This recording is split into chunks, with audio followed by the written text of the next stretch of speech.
Hello and welcome to the Magic is Real podcast. I'm your host, Shannon, and little horse, having gotten back from the IANS Near Death Experience Conference, which was wonderful.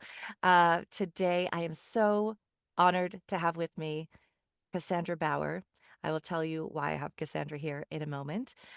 She goes by Cass, and Cassandra Mary Bauer, Coach Cass, the visionary founder of Now Level Up and a leader in holistic healing and personal transformation, is here with me today. Cass faced significant mental, physical, and emotional challenges early in life, growing up amidst addiction and unhealthy coping mechanisms. A pivotal moment came after the loss of her brother Jason and a near death experience, which reconnected her with a higher power and deepened her commitment to helping others align mind, body, and soul. Cass is a seasoned life coach specializing in trauma informed therapy, childhood regression therapy, inner child work, generational trauma, somatic therapy, and now transcendence therapy. Through these modalities, she guides deep healing and empowers individuals to break free from limiting patterns, explore their inner selves, and connect with higher consciousness. Beyond coaching, Cass is a recognized keynote speaker, Kundalini yoga teacher, and Reiki master. Cass, thank you so much for joining me today on Magic is Real. It really means a lot that you're here. Thank you so much, Shannon, for having me. I'm so excited to play with you in the magic. Me too, me too. So, Cass, we can begin anywhere that you're comfortable, but I would like to know about you and what your background is, whatever you're comfortable sharing, what your spiritual beliefs may or may not have been when you were Mm. younger. Anywhere you'd like to start. Yeah, well, thank you for that. I feel like I want to start being like 4 years old in my bedroom, because as I've done my healing work, there's this memory that keeps popping into my head throughout the years of me sitting in a room by myself with these little sand castles that used to be like they're like glued together, but like they're actual sand castles. And I used to have a bunch of them, like different colors, different shapes, different sizes, and they were like glittery and so magical. And I used to put them in a circle in my room and I'd just sit in the middle. And at that time, I didn't know what I was doing. But now that I look back, I was in meditation. I was just connecting with God, with spirit, with this realm that I couldn't see with the physical eye, but I felt so deeply in my heart was real. And I bring that up because the world that I was brought into as a little girl was extremely chaotic. I was brought into really a world of addiction and really unhealthy coping mechanisms. And I didn't feel safe as a little kid. I didn't feel safe as a little girl being in the human experience. And it's so powerful for me to look back now and reflect on how even at that young of an age, I almost knew how to take care of myself organically. I just didn't know what I was doing. But I was not taught healthy coping mechanisms. I was not taught how to understand my emotions or how to feel them. And I was actually taught the complete opposite, that having emotions wasn't allowed, that having feelings weren't safe because they were met with either physical, mental, or emotional abuse. So I learned at a very young age to suppress, to not talk about my feelings, to keep everything inside. And the truth was, I started to really suffer very young. And I also was taught to keep it in the family, to keep the secret in the family. And, a line that I've learned on my healing journey is you're only sick as your secrets. And I think that's so powerful, because that dis-ease of keeping all those secrets in the body creates mental, physical, and emotional disease. So when I was about, I'd say 7 years old, my mom and dad had gotten divorced when I was 2 turning 3. And it was a really like tumultuous, like separation, a lot of stuff going on with custody. And when I was 7 years old, my mom got remarried. to a man named Marshall, who became just my guardian angel in my life, and stepped in as what I call the role of my balance and stability.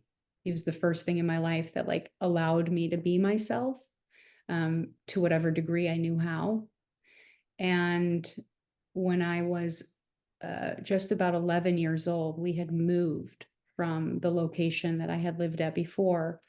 And, you know, something that I don't think is talked about a lot, which comes up a lot in my sessions, are transitions, like how powerful and intense any transition is in your life, and how we don't really go to the depth and talk about it, like what we need, like how to honor those moments in our life. Um, there's so many layers to it. There's so many layers that it affects in your consciousness, from your trauma, from your day to day, your emotions, whatever it might be. It affects you. And we don't create sacred spaces to honor what we're feeling, even as adults, but let alone as a kid, you know? So I was taken from an atmosphere where, you know, we did not grow up with much.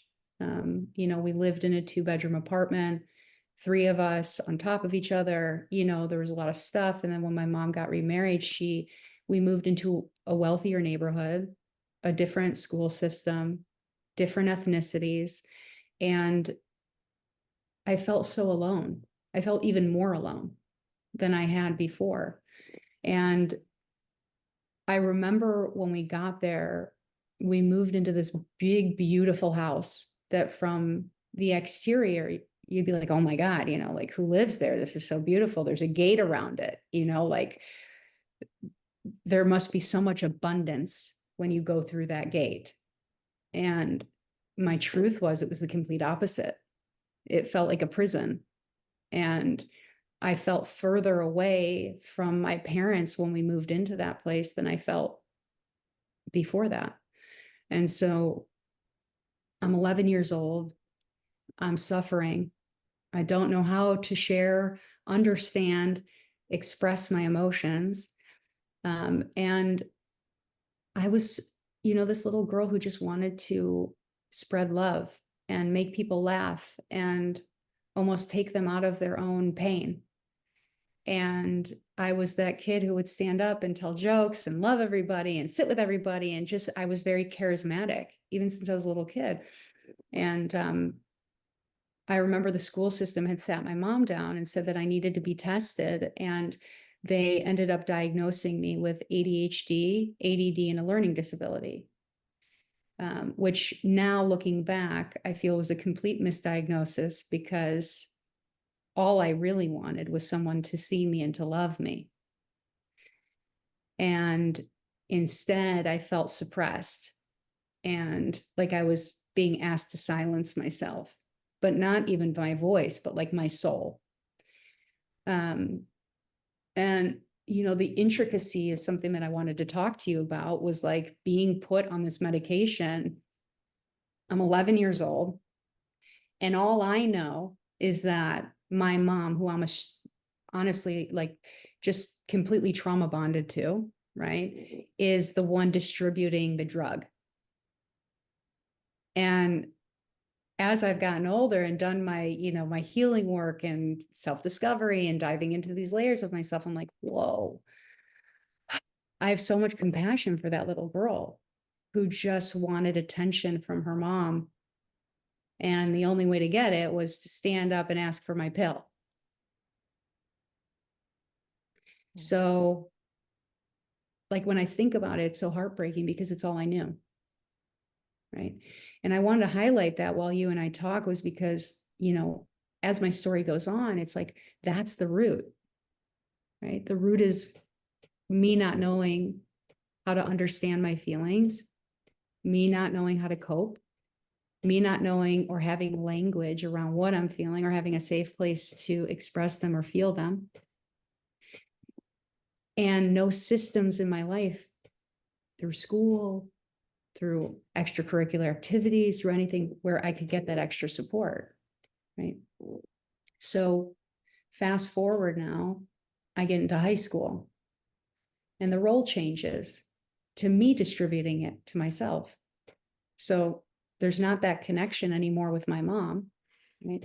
There's a sadness there because that feels like abandonment.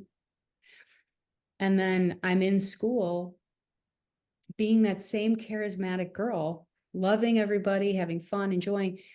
And there's this day that I don't take my Adderall because it suppressed my appetite.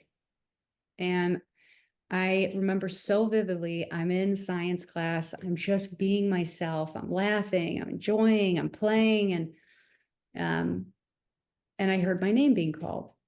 And so I turn around and I see that the deans are at the door with my counselor. And I'm like completely confused.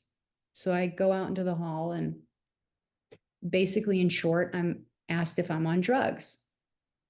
And I was so surprised. And I remember being there like shaking. And I was like, what do you mean? Because I had never done drugs. I had never smoked pot. I had never touched a cigarette. I had never had a drink. Like, I was just like, where is that coming from? And, and I'm pleading with them. I'm like, why would you guys think that? Like people knew me in high school. They knew that I was this charismatic, loving, high spirited. And my counselor goes, oh, you know what? Did you take your Adderall today? And I like had this moment and I looked at them and I remember feeling like, why is this wrong? Why is me not taking a drug wrong?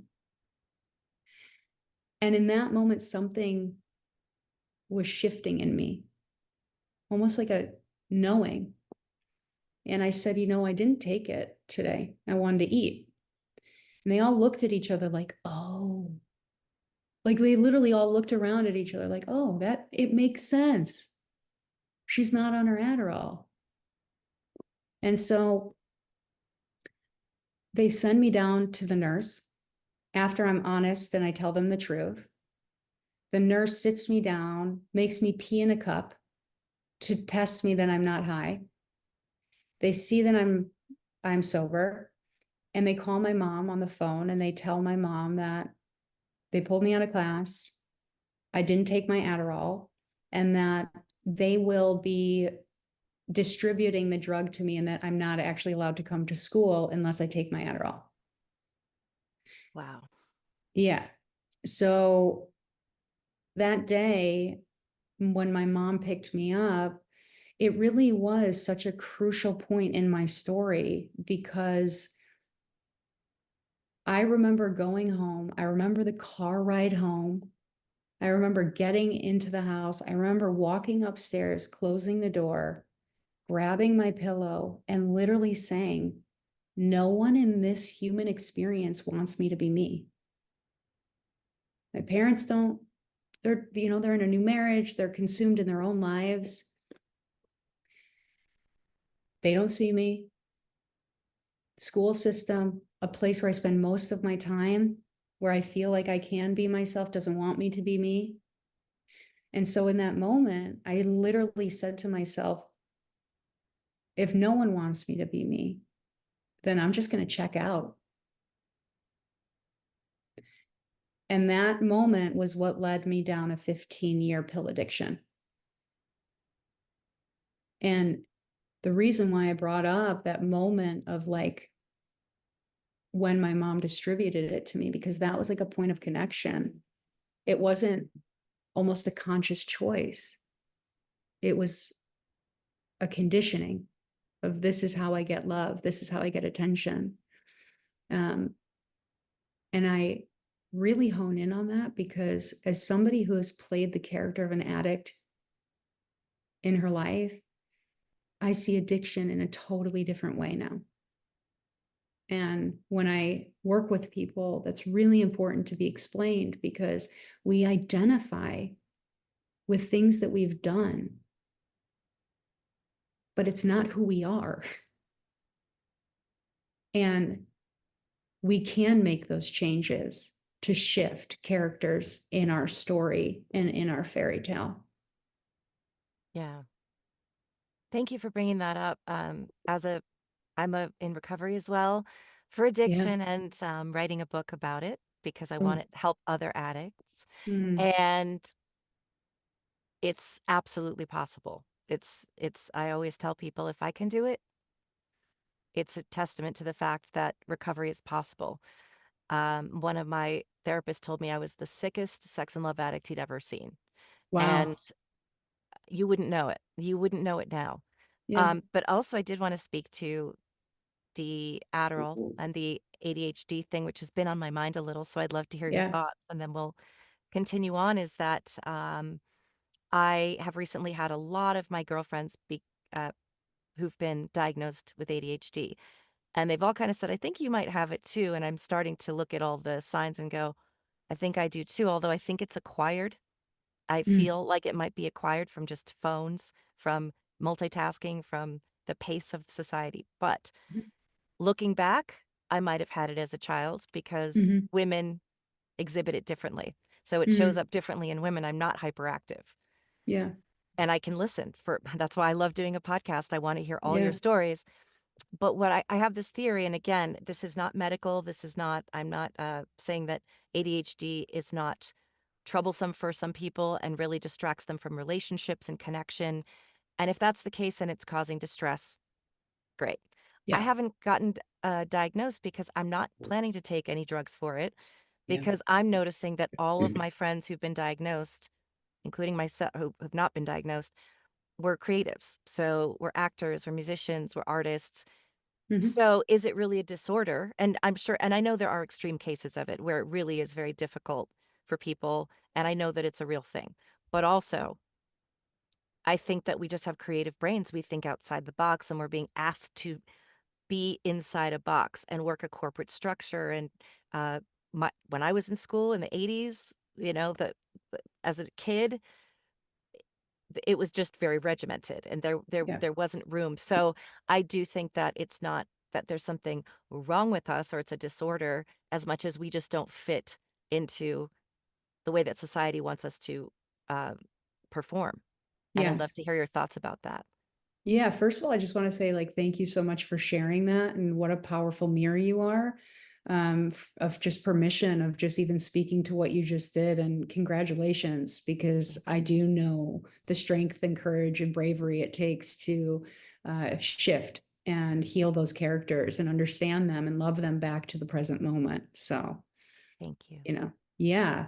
I to be like as non-controversial as possible because none of this is science or medically based with what I'm about to say. I feel like through the years of the work that I've done on myself, firstly, and on thousands of people who have come to me with the label of ADD, ADHD, a learning disability, I have personally seen that so much of it comes down to um, not being taught how to experience certain parts of ourselves, ground certain parts of ourselves. And when I say understand, I'm a big believer, and my favorite quote ever is to understand is to be free. Because when we understand parts of ourselves, we can free ourselves from them. And I think for a long time, personally, for myself, when I was younger, I didn't know what was wrong with me. I didn't know where, this suffering was coming from. And any label I could grab onto felt safe Mhm. because it was, that's it. I'm that. This is me. Okay. Because it grounded me somewhere. It gave me some kind of landing, some kind of identity. And what I've realized throughout doing this work is that that's all an illusion. We don't have an identity. And a big part of our evolution and our growth is to let go of so many different identities that we do have in this human experience, because we can't take any of those with us.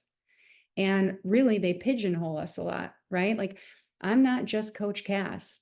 I'm not just little Cass. I'm not just a mom. I'm not just a wife. I'm not just the best friend. I'm not just this. I'm everything. I'm all of it, right? But I do feel that the people that I've experienced with ADD, ADHD, or learning disability attached to them are what I call star seeds. We are the system disruptors. We are the people who are here to create a new world, who is based off our feelings and understanding them and letting us be all of ourselves and function in a completely new and different way and redefine old definitions. And that's really what we're all here for, right? We're all here for this evolution. So I really resonate when you say, like, the box, like, I've said this since I was a little kid, there is no box. It's just an illusion, right? Like, why would we want to put ourselves in a box? When you put things in a box, you put them in a box to die. Like, I'm not going to be in a box. I'm here to live, you know? Yeah. Yeah, thank you for that. That's beautiful. All right, so this is sort of where your drug addiction began. Yeah. And if you can, yeah, just lead us through the spiritual journey and um all of it. Yeah. So, I went through my teenage years, not having an understanding of what was really going on with me. And I really now understand that I love using the understanding that there's 86,400 moments in a day, right? And I was just speeding through them. I couldn't slow down, which means I couldn't make autonomous choices or sovereign choices from my own alignment. It was like my soul couldn't catch up to my body because I was moving so fast. And I say that because I work so fiercely now with the mind body soul connection in order for us to be in alignment, right? Like, that has to be where we're at. And so I just was repeating unhealthy coping mechanisms, checking in and out of toxic relationships that mirrored my parents and my relationship with them, and also my unhealthy relationship with myself. And, that took me down 15 years of just struggling. It really was a struggle to just wake up every day and live. But the beauty of that moment for me is that when I'm alone, still to this day, my connection with my higher power has been so strong since I was a little girl. There's always been that light, that knowing in me that I'm so grateful never went out. Because even when I was by myself, I could feel her. I could feel that connection. I could feel almost like, I like to explain it in my work, like little Cass inside of me screaming, like, hello, where are you? Like waiting for me to catch up, waiting for me to slow down. I love the line, today I'm going to slow down in order to catch up to my higher power, you know? And so fast forward, I'm 25, just doing my best to survive with no healthy coping mechanisms. And I'm working at a job just fueling my addiction. I'm in a toxic relationship that I'm just not happy in, and not being the person I knew I wanted to be. And I'm working this one afternoon, and I'm standing, I'm like closing my eyes because I'm bringing myself back, like I'm standing on the second floor of where I work, and my manager comes over and he's like, Cassie, you have a call from your brother, he's trying to get a hold of you. And I'm like, okay, it was a little bit strange because my brother at that time lived in Australia. And I take my phone, I walk in the bathroom, I call him back. And at this moment, I'm looking at myself in a mirror, like in the bathroom, in the mirror, full length mirror. And I'm like, what's going on? And he's like, Cass, I don't know how to tell you this. And I'm like, okay. And he's like, Jason died. He overdosed. And in that moment, I fell, literally just fell to my knees. And I felt my heart break, and I felt myself come back into my body. It was like that moment in my life, like pulled me back into my consciousness and didn't let me run. And I realized, like, in that moment, I'm like, where have I been? Where have I been for 15 years of my life? And I just sat there, and it was like something started to make sense, but it was like a glimmer, like in the background, like something was like, all right, I'm back. This feels terrible. right? Like to be in your body, to feel the emotions, to feel the extent of them, to still not have language for them at 25 years old. Like that's why I'm all about, we can be physically like 60, 70. It doesn't mean you're 60 and 70 consciously, right? Like you're not in there doing the work consciously to feel your feelings, express them, integrate. So I'm just heartbroken, but I'm feeling. And so it's so strange for me to even almost 12 years later sit here on a podcast with you and be able to say, like, the tragedy of losing my best friend, my brother, was this somehow in the background miracle, but I didn't get it, but I felt something, is just intense. It's so, expansive because it's taken so much work to get here. So that moment happened. And what it did was it highlighted that I was running from myself. I was running from my addiction. I was running from my life. I was running from my emotions. And that was a catalyst to me saying, okay, I have to get sober. I have to get better. I have to figure out how to come back into my body. I have to figure out how to feel my emotions. I have to figure this out. But Shannon, the biggest thing is like, how do you do that if you were never taught? How do you do that if you're not around anyone in your life that knows how to guide you or teach you or show you the way? It's really, excuse my language, effing hard.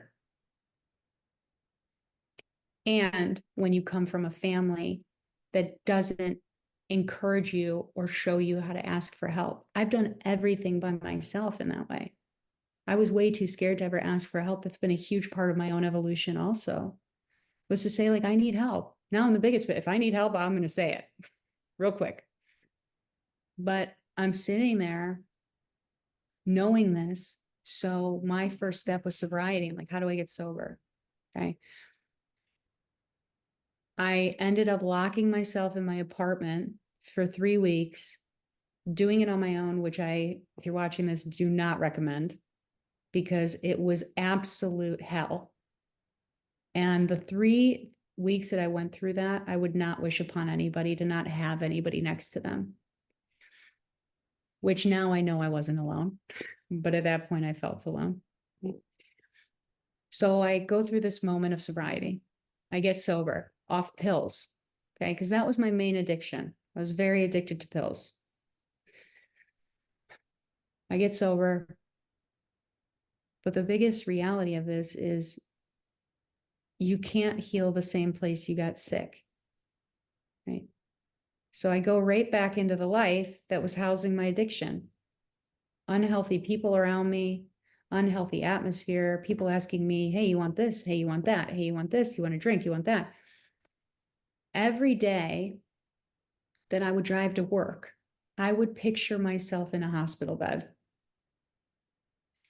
And now looking back, I get it because for me, being in a hospital bed meant I was helpless. It meant people would care. It meant people would help me. I wouldn't have to ask. They would just know. I'm in a hospital bed. I need help. I didn't know at the time why I was consciously always thinking about it, but I realized I was creating it unconsciously. So if you take 86,400 moments, multiply it by 6 months, right? That number comes out to how much I was consciously co-creating with the universe. What then happened, which was fast forward 6 months after my brother died. I'm at a party. I'm sober, right? And what people don't realize is that sobriety is tricky, right? In my mind, my disease told me I'm addicted to pills, right? I can have a drink. I'm not addicted to alcohol. But what we don't realize until we're in recovery is that there's an architecture to our disease. And our mind will always play tricks on us. And if we don't have healthy coping mechanisms, we'll always bite. Ooh, that sounds good. That's a good idea, right? And I have a drink. I have a couple shots. I get in the car. I think I'm okay. Meanwhile, I know at the deepest level of myself, I'm still suffering. I get behind the wheel of a car. I'm driving down the highway, listening to Eminem, I'm Not Afraid. Like, listen, literally like tuning myself. I'm not afraid to take a stand. Like, I'm literally like vibing out, you know? And I'm like, what is all this? And a car gets into my lane. And instead of hitting the car, I end up turning the wheel and accelerating into a ditch. And in the back of my mind, I still remember saying to my higher power, I'm ready to play. And I hit the ditch. I flipped 7 times, hit a tree, flipped over a 5-foot fence. And the next thing that I knew, I was with Jason. And that moment was the realest moment of my life up until that point. Yeah. Yeah, before we go into that, thank you for all of that and also your vulnerability.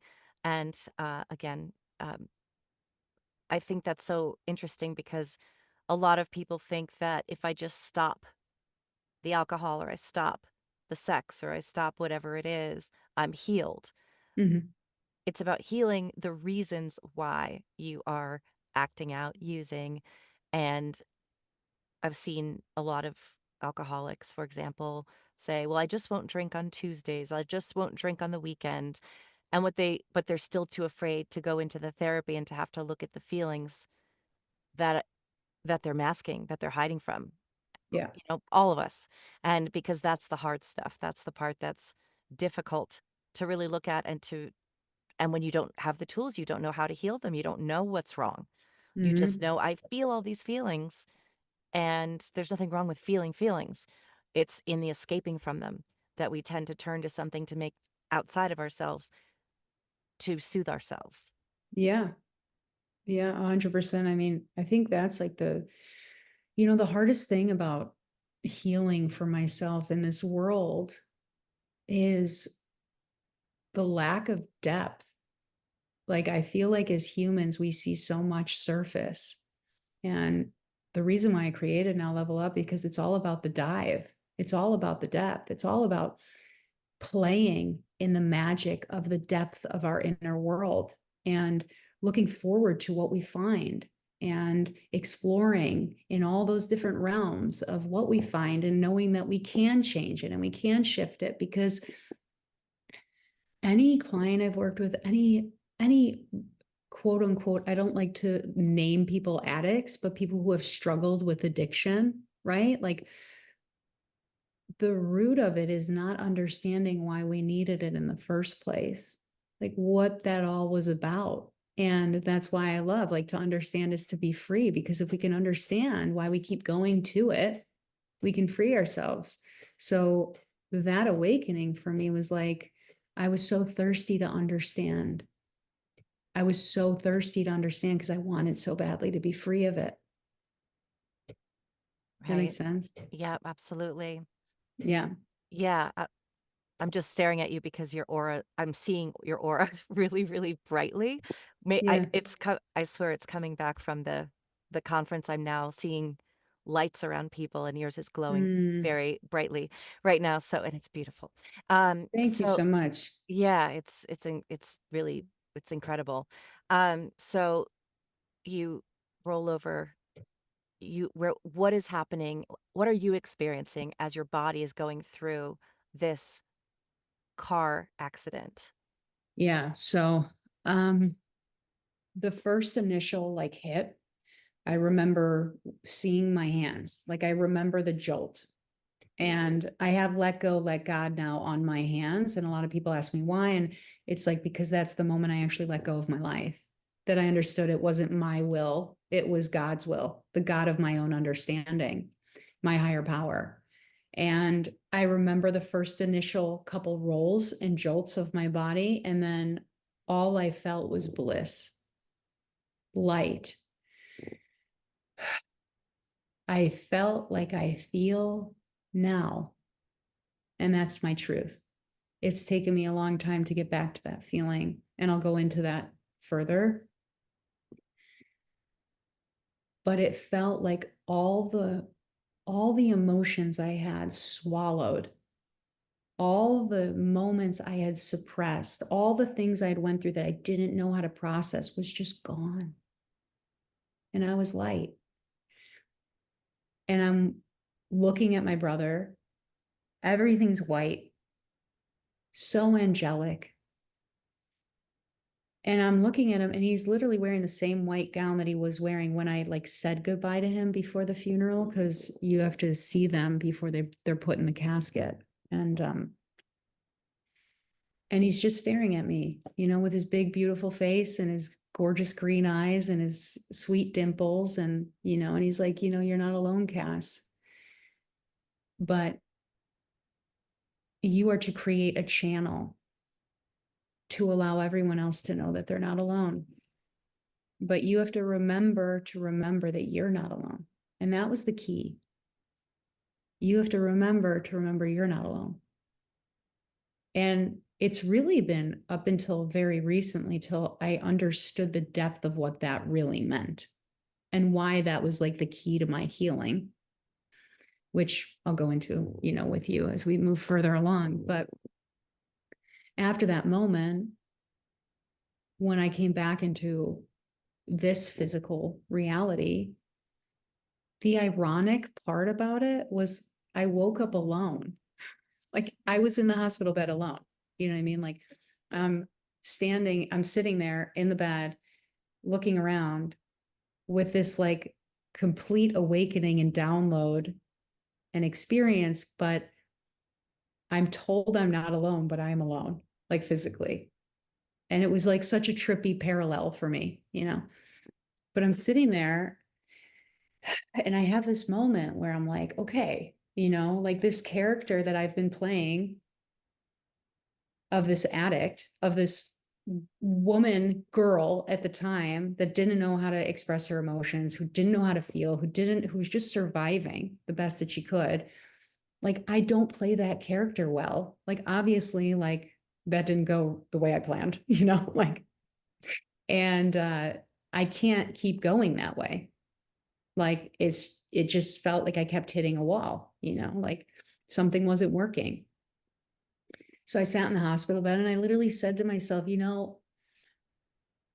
the reality is we come in this world alone and we go out of it alone. Like our journey in and out is alone. We are, as much as we want to say, like, I came through my mom and then my parents or my caretakers were there. It's like, but you came in alone. You go out alone. And I'm like, all right, so you know what? Like what downloaded was like, I'm on this trippy journey. I don't really know what it is. Like I don't know. I don't think anybody really knows. We don't know if we're in a video game. We don't know if we're like literally on another planet, whatever it is. But if I'm in this cool, trippy, fun experience, right? That's so colorful and beautiful now that I'm back, all the colors are vibrant, everything's like, whoo, who am I going to become? And that was like my moment when I was alone. I'm like, who am I going to become? And I'm like, I'm going to just choose the character of love. And what I've realized on my journey is that, like, how did I become her? Every 86,400 moments since that moment, I have done my best to try to figure out in each moment how to be her until I finally was her. And that's taken time, you Oh, know? yeah, it does. It takes a lifetime, really, which is why we're here. Yeah. Isn't it interesting how we're born and then we're being asked to return to love. And why is that so hard? Where is that? You see that? Do you have that on you? A Return to Love. It's like my Oh, favorite Marianne Williamson book ever. Like, I love yes. it. But it always Yes. spoke to me because I felt on my journey as I read it that it was resonating with some part of me that knew that that was purpose. Yeah, Yeah. exactly. How did you, I'm just curious, I mean, how Yeah. did you how how did you come sort of out of that experience? And I mean, recover from it. And what was your coming back like? Yeah. So there's like, I'll tell you this in a short synopsis, but when I got out of the hospital and went to the police station, when I was with my mom, I was still in a place of confusion, right? Like I'd made this conscious decision with myself. And I knew at the time that it was between me and me, right? Me and whoever is up there looking down on me, but it's between us and no one else needed to know. So I'm in that confusion in myself and that knowing at the same time. And then when we go to the hospital or the police station, excuse me, we have these police officers that come up to us while I'm signing paperwork. This is right after I got out of the hospital. And the police officers come up and ask me who Jason is. And in that moment, my mom, I had told her, what happened. And she thinks at this point I'm nuts, like Yeah. I just lost my son. I just almost lost my daughter. She's going through it. I put her through it, which I'm not proud of. And she hears her daughter say, I went to the other side. I saw Jason, this is what happened. And what are you thinking as a parent? You know what I mean? What do you believe? And so in that moment when he asked, she like looks at me and I look at her and I'm like, why are you asking me that? And they end up telling me that when I was pulled out of the vehicle, that I was in a full-blown conversation with somebody named Jason Wow. to the point of where they thought he flew out of the car. So they were searching the surrounding area.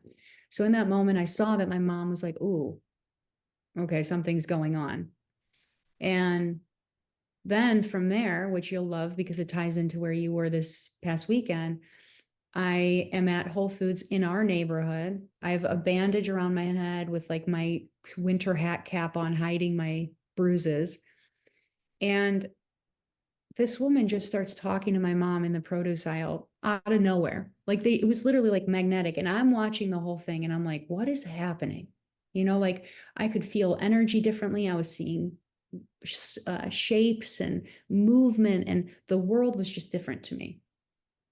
This woman starts talking to my mom. She ends up being a neurologist from the same hospital I just got out of and led the near death experience, the IANS conference. So, like, they had a speaker Wow.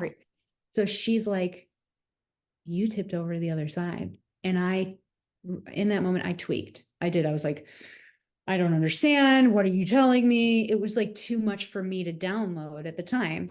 And she was like, and while I'm talking to her, I see this figure like around her head. And I just was like, I excused myself. And I literally remember walking in the aisle being like, I'm in the vitamin aisle and I'm like, what is going on? I'm hallucinating. Something's wrong. I don't know what's going on. Cause it was a lot, like to just feel, to experience, and then to not still have full language around it. So I'm standing there and all of a sudden I feel this hand on my shoulder and I turn around and it's this woman and she's like, listen, I know that you tipped over to the other side and my father passed away. Did you see him? She's like, I work with people like you all the time. And I'm like, what does that mean? And I just started crying because I didn't get it. I didn't understand. And when I left that day, I called my brother who lived in Australia at the time. And I tell him he's in this realm of healers and holistic wellness. And I tell him at the time, something's wrong. I'm seeing spirits. I'm seeing figures of little kids walking around in my bedroom. I was seeing a cowboy in the mirror. Like all of these things were going on, but he was the only person I felt safe communicating it to. So he's like, I'm gonna reach out to some mediums, some people in my network, and I'll talk to you in a bit. Like, okay. The next place that we went was the actual scene of where I crashed. and a bunch of my stuff flew out of the car. We wanted to go back. I wanted to see it. So we're walking around and I see the tree, and there's a piece of paper like lodged into the tree. Not like that you could put there. It's like literally lodged in the place that I hit in the tree. So I'm like walking up to it, and my mom's in the background, like, what is it? And I'm like, I don't know. Hold on. I'm like, not in my head, like thinking consciously it's anything like important. And I pull it out, and it has to do with like my brother's death certificate and funeral. And I'm sitting there and I'm like, how did this get in the tree? Like, and I just started crying because I'm like, okay, like one thing after another after another. It's like somebody's trying to get a hold of me. I'm trying to like, somebody's trying to speak to me. And the trippiest part about that is because that evening, I took my car and parked it at my parents' house. And I ended up taking my mom's car when I wasn't supposed to. And she was really upset that I took her car. When we were at the hospital, the doctor had said that if I wasn't in that specific vehicle, that my neck would have snapped in the first moment of hitting that ditch, and that I would have died instantly. So in her car, in the glove compartment, were documents from his death. So I didn't know how it got there. She ended up telling me that. So those keys were like what I call like the 4 keys of me knowing that something was going on. After that happened, my brother ended up calling me and basically saying, listen, you need to make a choice. You either have to be going down the path you've been going and kind of suppress what happened, disregard it, kind of make it just something that happened, or you have to make a choice to consciously wake up and make a change and own whatever's going on inside of you. And that moment was this internal awakening. I knew at a deep cellular level that I needed to get away from the story that I was living for 25 years of my life. Like I knew that that was the first step intuitively. So I ended up moving 3,000 miles away. I ended up moving to California. And, when you ask about like how this kind of like started inside of me, it started when I stopped running from myself. It stopped when I created an environment that would support my healing, which meant new friends, new communities, new routines, new ways of living, new habits, new information coming in, right? It's like we're computers. It's like the data coming in is creating whatever is on that computer screen, whatever's in that computer. And all the data that was inside of me was hurting me. So I started slow. I started with a routine, getting up every day, being with myself, running, listening to my inner narratives. Like, what are my limiting beliefs? What are my thoughts telling me? What are my feelings telling me? Right? Realizing that thoughts aren't facts. Feelings aren't facts, like learning these little things that I was never taught as a kid, like how to actually tune into myself. What is mine and what is yours? Right? I had been living in my family's story for 25 years. I didn't even have one of my own. Yeah. Right? So that's how it kind of started. It started small with little movements every day. And I tell that because to whoever's watching this right now, if you're struggling with change, if you're struggling with whatever you're going through in your life, it's tiny steps. Little changes create huge results, but it's discipline. It's like not doing those little steps for 5 days and being like, it's not working. right? It's like a new Mhm. muscle. When you're creating new neural pathways, it takes effort, it takes discipline. And it's like I tell people all the time, it's like mental fitness, like we fitness and work out our body, and you're in the gym every day, 3 times a day. Well, if you're going to do that for your mental fitness and work on that, you got to be working that muscle all the time, right? Yeah, To it's build that. it's contrary action is one of the biggest things. Whenever I've spoken at meetings, I've said the main things that helped me to recover, self-care first, put on your own oxygen mask first before you Mm-hmm. can help someone else. So there's this fallacy that it's selfish to take care of yourself sometimes. And the Mm-hmm. thing is, we can't be of service to others. And you addressed this earlier, especially as a therapist. If we're not healed, how can we help somebody else heal? And it doesn't mean we're Exactly. ever perfect, completely healed. But if we haven't done our own healing, how can we help somebody else to heal themselves? And also, contrary action, just doing the opposite of what you feel compelled to do to create new neural pathways. And Yeah. it takes a while, but it works. Yeah. I love to say that it's literally just slowing down first, right? And then asking what we need rather than what we want, because our wants are always created by automatic behavior. Mm. And when we tune in and we really ask ourselves and take the time to come home to ourselves, like, what do I actually need? Yeah. Right? What do I really need? Like, do I really need to go out? Do I really need to, or do I really need to sit and have a bath and take a break and catch up on some sleep and do some journaling and do some, breathing and regulate my nervous system? But those things, to even know yourself, takes time, takes so much time. And I will always say this word, discipline. It's discipline and it's commitment to a better version, a more authentic version of you, you know. But if that discipline isn't there, you know what I mean? It's really difficult. It really is. Yeah.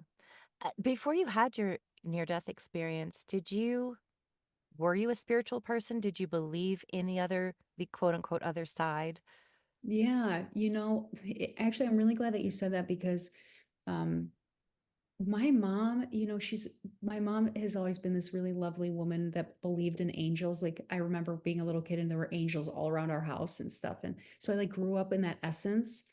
And I think my mom has always had this belief of angels and of another side. So she always kind of allowed space for that in my life, which I'm very grateful for as I get older, because I think that's really beautiful to allow that space for imagination. And as I grew up, there were so many deaths in my life. Like, I lost my aunt when I was very young. I lost my uncle when I was very young. And like people who are very substantial parts of my life.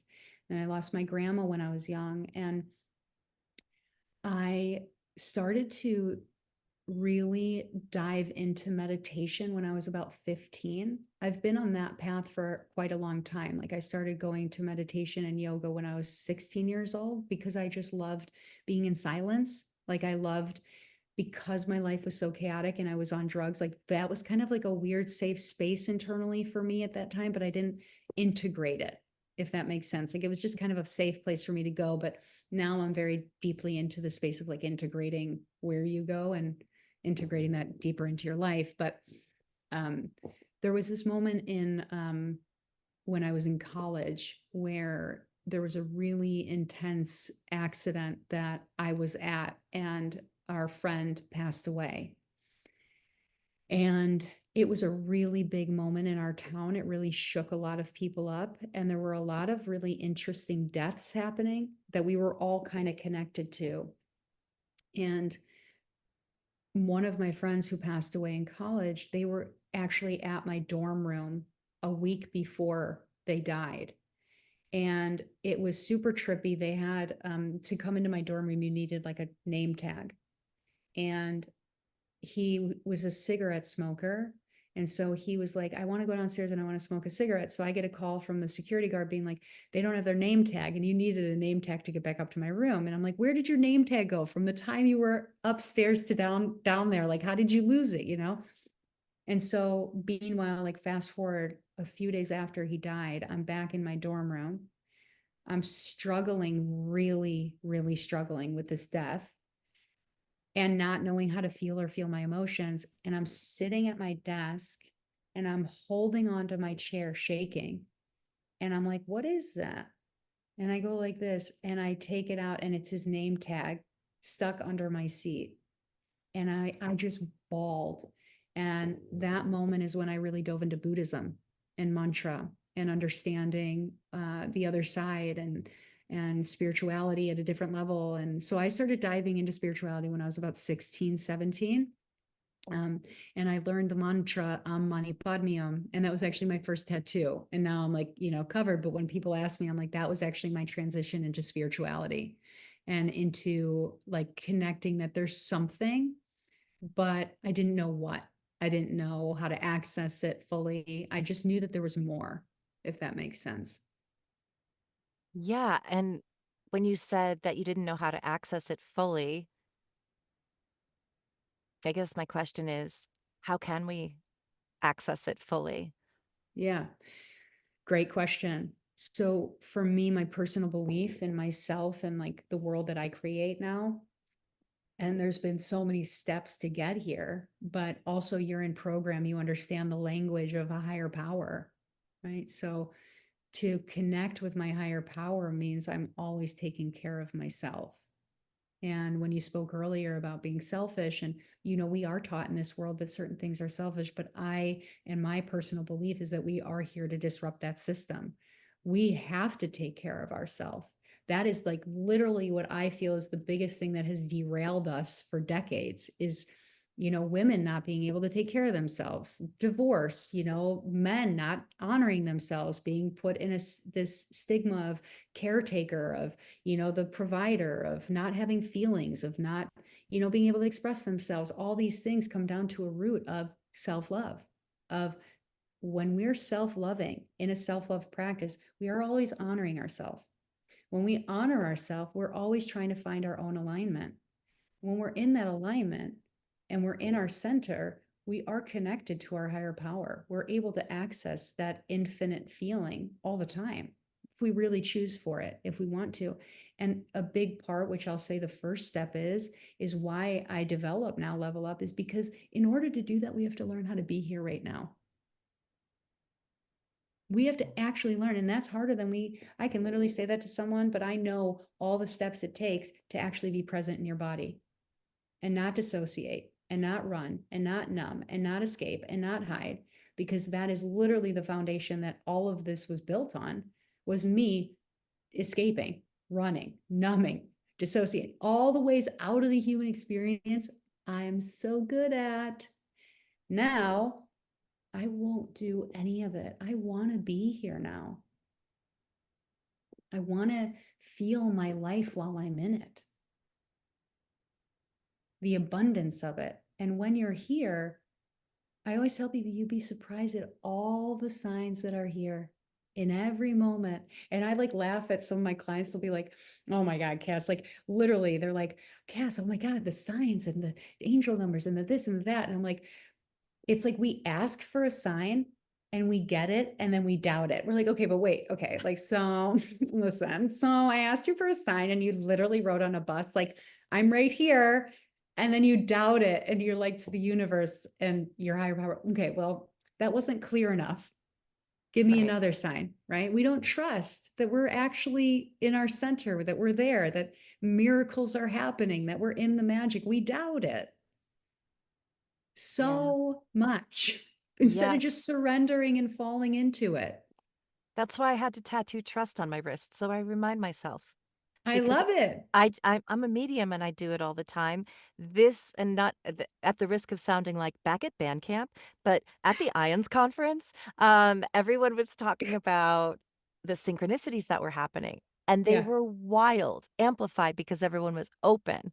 And also my abilities just skyrocketed while I was there as Yeah. well, connecting. But Betty Guadagno gave a standing ovation lecture, which was incredible. And she talked Mm. about she talked about a sign where she had asked for a sign of a squirrel. She said it was winter, so I figured there's not gonna be a squirrel, and squirrel runs by. She's like, "Alright, but a signier sign," and she goes on, and then there's a sticker of a squirrel on a thing, Stop. like a cit it was I think it was New York City, and then she's like, "Alright," but then there's another symbol of a squirrel, I don't remember. So, I tried it, which I do all the time, but it reminded me after her talk to go and try it for myself, so I asked a question, and I said, "If this is the right path, or show me a caterpillar." I thought, "I'm not gonna see one," so I'm driving back to Ian's conference day 3, and a YouTube video comes on that says, "You were meant to see this." Well, that's clickbait, no big deal. And then she starts talking about transforming from a caterpillar to a butterfly. I'm like, "Pretty common reference." Pretty common reference. And then she's like, but she's talking keeps going, "And the caterpillar is you staying small, and the caterpillar," and then she starts to go into something part that's answering a lot of my question and things that have come up for me where it was like, "Yeah, this is exactly what I've been feeling." Mm, And I said, "But I still wanna see a caterpillar." So, mm. I wrote on her in the comments, I was like, "This is pretty wild," told her what happened, and then, she commented back, the woman that whose YouTube channel it was, and she just put, like, 5 little caterpillar emojis in a row, and I was Stop. like, "Okay." Stop. I It's was like, so "Alright." good. Yeah, and I'm like, "Alright." I was thinking more of, like, a fuzzy caterpillar walking across my path, but I will Uh-huh. I and they're like, "Do you" and I'm like, "Yeah," and then I still go, "But can I also see it?" They've already Right? told you. They've already Yeah. given you the signs. But that's the thing too, is like I love the humor I of know. the universe. Do you know what I mean? And that's the Yeah. beauty of play. Like when you just said that, like the beauty is when you find that community and when you really start resonating and calling in those mirrors and you get to play in the magic. Like my life is magic because I honor myself in every moment to create the magical life I want. I don't, I don't settle for less than magic. Like I don't.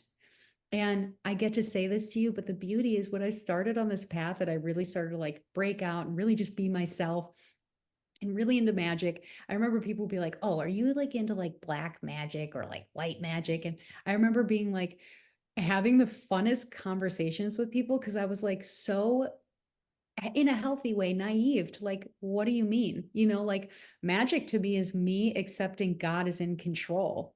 Like that's the magic I play in, is knowing that there's a higher power in control and I just get to surrender into it now. And bringing it all the way back to like when you said, what did you feel with Jason? It's what I feel now. He brought me into the magic. He reminded me that day I'm not alone. And the only thing that's gotten me to this moment with you right now that I can express my truth of my story and what I go through every day is that I know that my connection is with this higher power and I've never been alone. So every moment I'm on the floor crying, every moment that I'm going through my dark night of the soul, every moment where I feel like I'm being uprooted from reality and thrown into another level of my life, I'm doing it alone, but I'm doing it with my higher power. And that's where I pull my strength from. And that's what I help people reconnect to, is the understanding that there's a force that they are here to connect and reconnect back to, that they too were connected to as a little kid and they got off course because of our conditioning and our programming and our generational trauma, but that we can make a conscious new choice in this now moment to get back on track and play in the magic in the way we want to and create the life we want to in the ways that we want to. Exactly. There have That's been a magic. few people yep, that's magic. There Yeah. have been some people that from the outside that have left me comments like, "Magic is an illusion, it's not real."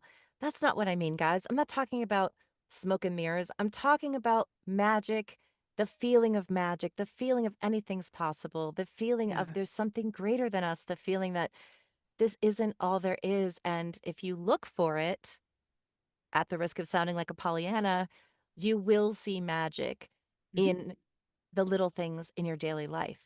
I mean, Yeah. Shannon, it's even this moment with you and me. Like whoever's Yes. watching this right now, I'm gonna break the third wall and just come right at you. Break it out, break it It's down. like for real. If you are watching this right now and you are in your life and you are contemplating things or you do believe in magic and you have that spark, but people in your life don't blow into the fire and keep that fire going. It's because your higher power guided you to this video to remind you that there's people out here that believe in the same ways that you believe, that have that same feeling that you believe.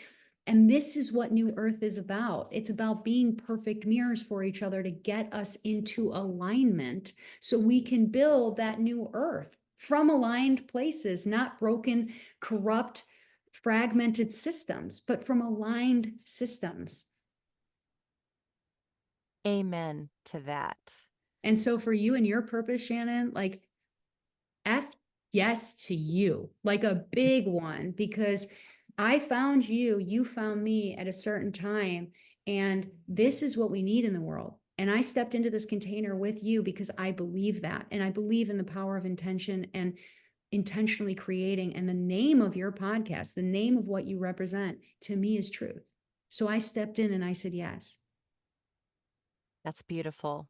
Yeah. And I appreciate that so very much. Now, Okay. just to wrap up, Yeah. can you speak a bit about your work and how you're of service to people? And then, of course, we'll have links to how people can find you to work with you. Yeah. But I would love to know. Um, I know that there are many different modalities that you work in, but Yeah. what's yeah, just anything you'd like to share about your work and what you're doing. Yeah. I appreciate that. Yeah. So I guess like what I'd love for people to know is that what I've gathered through the past coming up to 12 years is my brother said to create a channel to allow people to know that they're not alone, right? I didn't know that I was the channel. And when he said it, I didn't know that that meant that I'm a channel for God, that I'm a channel for people's higher power to come through to help them move through their trauma at the deepest level. Because the truth is, I do believe we can't take people as deep as we've taken ourselves. And I thrive Mm. in the depth. I live in the deep ends. I don't and cannot and will never, ever do surface ever again with anybody I know, including my loved ones, right? And strangers who I just meet in a moment. Because for me, that gives them an opportunity to level up in that moment, right? And why would I take that away from them? So the things that I specialize in, that I have literally been specializing in for a long time now, is uh, childhood regression therapy, right? And so for anybody watching, that's inner child work. And so that to me is critical work because I specialize in the parts work of it, which is very different than just inner child work. So parts work focuses on parts of ourself that feel fragmented, that we haven't gone back to do the deeper healing around. Because but I know through doing this work, all of those pieces need that validation. You have to go back and explain it to all these little parts, and that's intricate work. It's a lot, but it's worth it because you get to the root of your trauma and you get to pull it out and you get to grow something new with a new foundation, with a new, vine, with a new flower that comes to bloom. And then also that with generational trauma. A lot of people, it's bigger now than it's ever been, and it's growing, and epigenetics is growing, and understanding that we can actually shift things from generational trauma, shift things in our DNA, that change is possible. But generational trauma has an effect on all of us. I mean, we all come from different places. Our parents come from places. We come from different lineages. All of that has an effect on how we grow up, on how we are imprinted and conditioned. So I work with that. I work with trauma-informed therapy because for me, in order for me to heal specifically, it has been such deep mental, emotional, and physical trauma, including sexual abuse. And that kind of work is intricate. It's really different work, and it needs care. So I like to say trauma cannot be convinced, it can only be cared for. And we have to know how to care for it properly. So that's something that I feel like is woven through everything that I do. And then somatic movement therapy for the body. So somatic movement therapy is movements from the inner world to the exterior world. So learning micro movements and understanding where we actually hold trauma in the body, and learning ways to let it out of the body, to release it in healthy ways. I kind of have umbrellaed what I do as transcendence therapy because what it really focuses on are main points of self-discovery, right? We have to have the time and the desire to discover ourselves, healing, going in through the modalities that I've shared to heal those parts of ourselves, to really do that healing, spiritual connection, connecting back to our intuition and our higher power, and really coming home to that.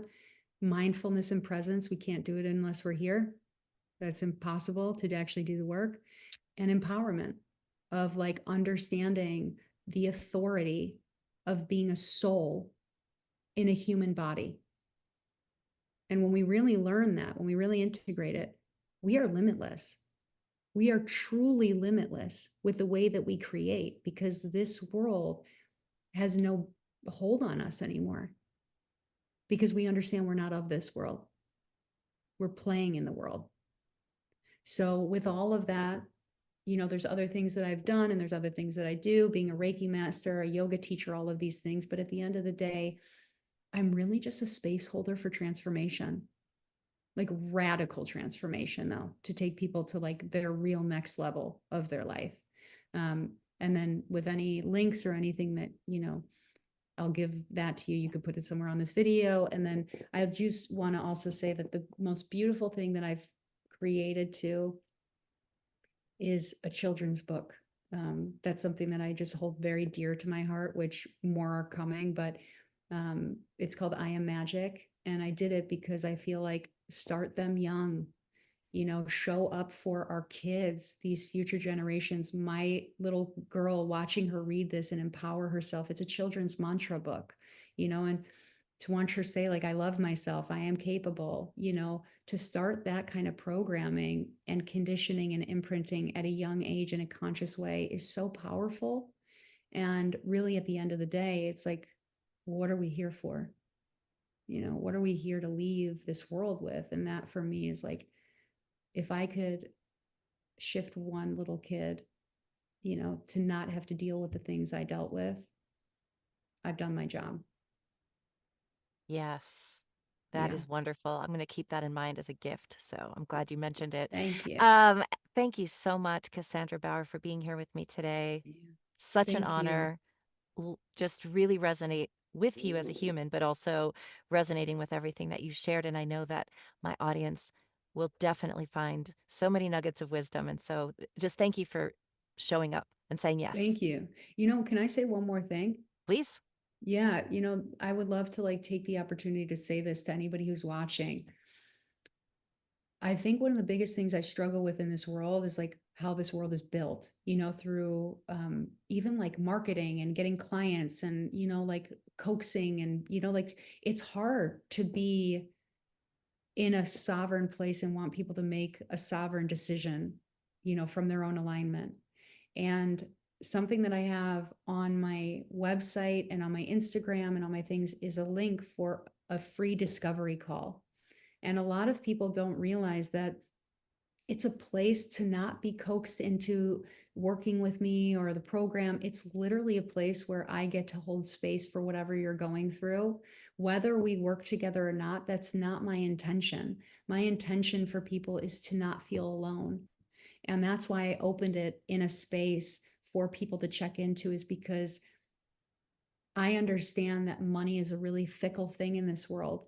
It's really, you know, it to me just makes things so difficult because there's so much programming and um, behind it. And it makes me so sad because it limits people from healing and getting help and getting support in the right way. So I just want to put this out there that if you are watching this video, if you feel aligned with this message, if you are struggling, if you know anybody that is struggling, and you also struggle with asking for help, just like I did, like move through that fear, trust in the magic, trust in Shannon's channel that it's bringing you something beautiful, you know, and step into a discovery call and play with me in the magic and know that it has nothing to do with money. It's just honestly about something guiding us together, you know, for a purpose. So I appreciate you also allowing me to say that and speak to them. But, and thank you so much for, you know, creating this space and this container and playing in the magic with me. And it's been so fun.